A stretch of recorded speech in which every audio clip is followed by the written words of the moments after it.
The ugly girl gave a gift to the boy she secretly liked and mustered up the courage to confess her love to him. However, she didn't know that this confession scene was secretly filmed by someone. Make things worse, the young man seemed extremely annoyed by her confession. He said that he only showed her a bit of kindness because he felt sorry for her. Not only was refusing her with words not enough, he also violently threw the gift box to the ground. Before leaving, he did not forget to remind her to take a good look at herself in the mirror. While poor Ju-jung was still in shock, a group of students happily ran down with filming equipment in their hands. The whole group mocked Ju-jung, and a beautiful female student even asked Ju-jung to express her feelings after her failed confession. Ju-jung only gently pushed the female student away to avoid the camera, but unexpectedly, the male student pushed her to the ground to protect the beauty. After that, he poured the food in the gift box on her head. Ju-jung couldn't help but cry. She asked why her friends treated her like that, but the answer she received was that she was ugly. The beautiful girl was even afraid of being infected with ugliness just because she had touched Ju-jung. Ju-jung could only burst into tears and run away amidst the gleeful laughter of the students. This was the life and injustice that an ugly person had to endure. Ever since she was little, Ju-jung had been constantly criticized for her appearance. Her paternal relatives had even suggested that her family give her plastic surgery. They had even suspected that she was not their niece because her appearance was not as beautiful as everyone else's. She gradually realized that she was not beautiful and was deeply hurt. When Ju-jung saw the female lead in a cartoon transform from an ugly girl into a beautiful fairy, she also dreamed of becoming the same female lead. However, when Ju-jung dressed up as this character, she was ridiculed by her friends. The children even considered her a monster that needed to be chased away. From then on, Ju-jung no longer dared to dream of being like the beautiful characters in the movie, but only dared to think about the characters with ugly appearances. As time passed, Ju-jung grew up with the mentality of accepting her unattractive appearance. In class, she always tried to talk to a friend who was also unattractive like her, but she only received indifference from this friend. In addition, Ju-jung was always bullied by a group of girls in the class and was seen as their servant. The only person Ju-jung thought was still kind to her was the school chef, Hyunbin. Gradually, she developed feelings for him. However, the scene of her standing with Hyunbin caught the attention of the bullies. While lining up to get lunch, Ju-jung excitedly expressed her love for Chef Hyunbin to Hee-min. However, because Hee-min realized that many boys in the school were criticizing Ju-jung's way of dressing, she quickly avoided Ju-jung to avoid being looked down upon. Afterwards, Ju-jung shyly asked Hyunbin to meet her at noon tomorrow. The leader of Se-mi's bullies also saw this scene, and she started to plan a plan to humiliate Ju-gyung. After returning home, Ju-jung kneaded the dough herself to make cakes. Then, she completed a plate of cakes with many shapes full of love meanings. She carefully put the cakes in small boxes and also put 2 concert tickets and a love letter in the box. Ju-jung felt very excited. She even practiced to prepare for the confession tomorrow. The next day, Ju-jung brought the gift box to school. At the bus stop, she posted on social media that today she would confess to the person she liked and received a lot of cheers from other accounts. Ju-jung tried her best to protect the gift box on the crowded bus. At this time, Se-mi got on the bus. The boys immediately pressed Ju-jung against the window to make way for the beautiful girl. Ju-jung accidentally fell into a boy. Even though he himself was not very handsome,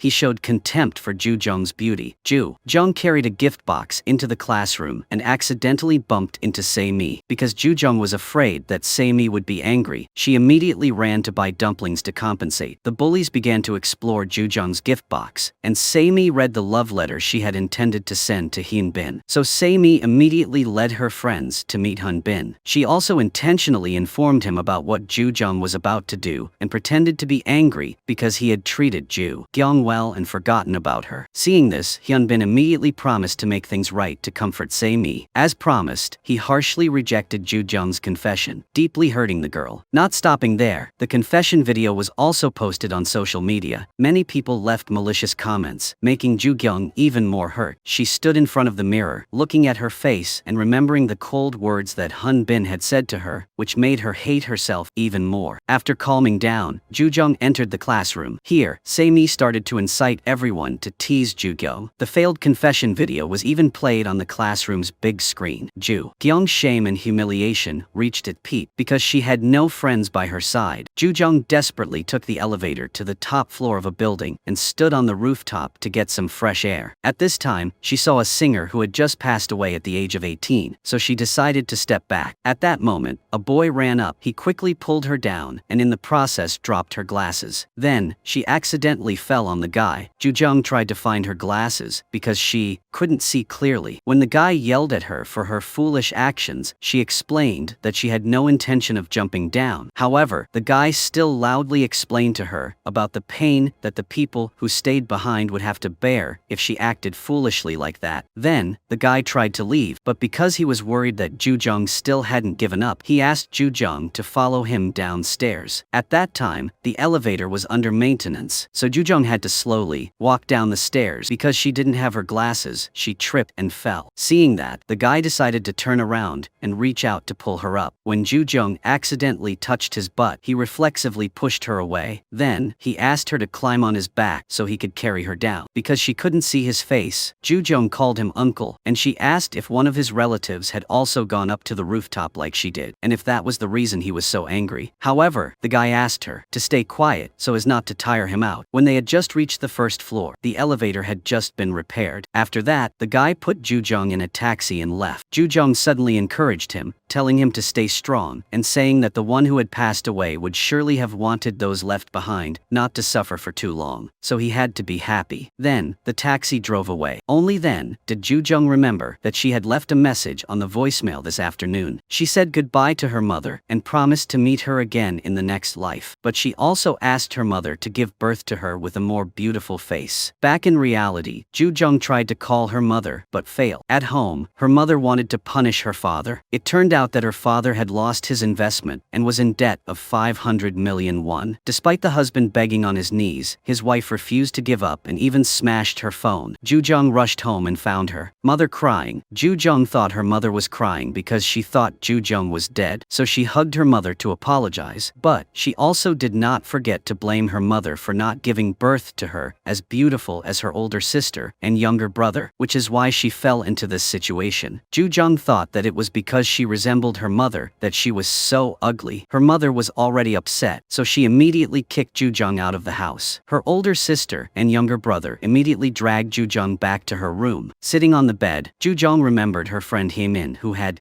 sided with the bullies to humiliate her, so she felt like no one was on her side anymore. Jung wished she could quit school now. After that, Jung received inquiries on social media about the results of the confession. She also admitted that she was rejected and she felt like she was so ugly that everyone hated her. Then Jung received a link to a video by a makeup artist. The video showed how to cover all the flaws on the face so that anyone could become beautiful without having to undergo plastic surgery. Jung realized that this was the savior of her life. The next day, Jung appeared at school with a completely different appearance. Everyone who saw her was shocked. However, her face was made up too much, so she was still surrounded by students in the class to tease her. She was also filmed and photographed. That night, Jung's mother decided to sell the apartment to get money to pay off her husband's debt. Then, the mother was shocked when she saw her daughter's ghost-like face. At this time, Jung also asked her mother to transfer schools. Her mother immediately announced that the family would return to the old house to live, so she had to transfer schools as well. Jung was extremely happy when she heard that. Her younger brother was so scared that he almost fainted when he saw her face. Jung also realized that her current makeup skills were too bad. She took a photo of her face and posted it on social media. Many people left comments saying that she